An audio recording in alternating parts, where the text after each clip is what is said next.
What's up mga kakalakal? Benta tayo ngayon guys. Ayan o. Dalawang coil. Saka dalawang ayan. Itong dalawang coil na to, ang timbang niyan ay 150 pounds. Ito ay 118. Dalawa 118 pounds. So itong 150 pounds times 50 cents, so $75. Hindi ko lang alam ang presyo nitong compressor kung magkano. 118 times siguro mga 7 cents per pound, so nasa $7.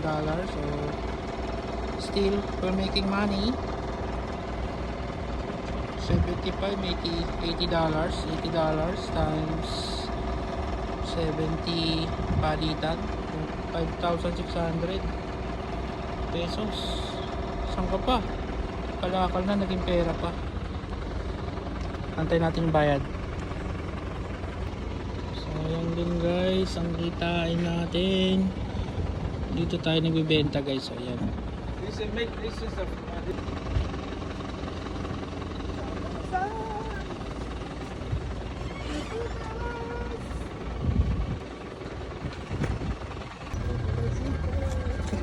how much we have?